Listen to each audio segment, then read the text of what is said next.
Okay, I want to show you one of the tiny little tweaks I've made in my classroom this year that is already making all the difference. And I know it's going to be a game changer and I'm going to keep doing it going forward. So I kind of impulse purchased these little magnetic pockets. So you might be like, Sarah, that's nothing new. You're obsessed with magnetic pockets. But these are different size magnetic pockets. For example, here is my puzzle wall with my magnetic pockets. These hold 8.5 by 11. Okay, that's the magnetic pockets I've had. Here's my new ones. So you can see, look how tiny and cute they are. Okay, so they're sized to hold like 4 by 6 index cards. So what I've done is, in the past, I would do multiple choice AP review questions, and I would have students write their answers on dry erase boards and hold them up. And it kind of worked, but it was kind of hard to tell which groups had finished. It was hard because it felt like some of the groups were trying to copy off the other groups, and there would be sneakily trying to change their answers. And I was just always kind of frustrated that I didn't truly know how my students were doing. So this year, on one of our back to school professional development days, when I probably should have been doing something more important, I spent a lot of time laminating these letter cards. So I did A, B, C, D, E, F, G, H, because I had some other ideas of how I want to use it later in the year. So, and I hole punched them, laminated them, hole punched them on my mega strong hole punch. If you don't have one of those that hole punches like 50 pages at a time, you've got to get one. It has been a game changer.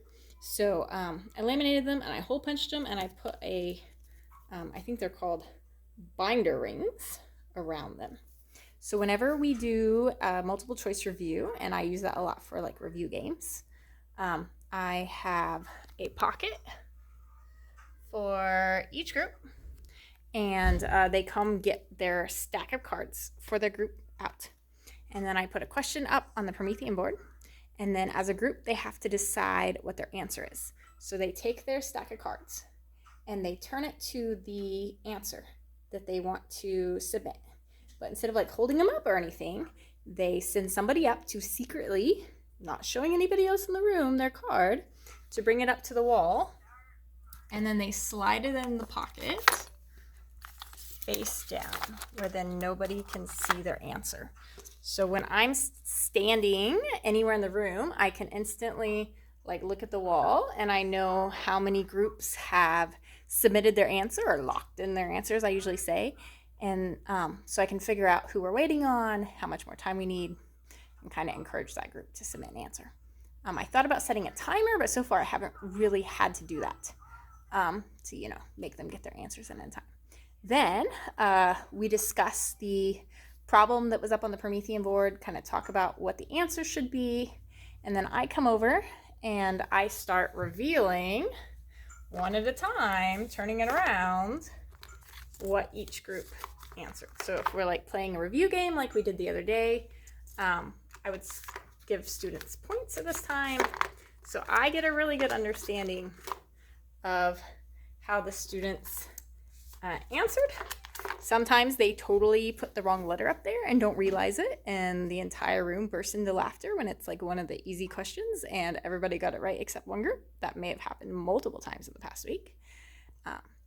But I'm excited to use these going forth. I also made a set of true-false cards that I used for my Algebra 3 kids the other day, and they just put a true-false card up.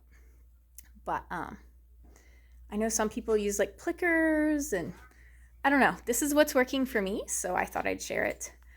So it's just little mini pockets. They're like fully magnetic on the back, so they stick really well.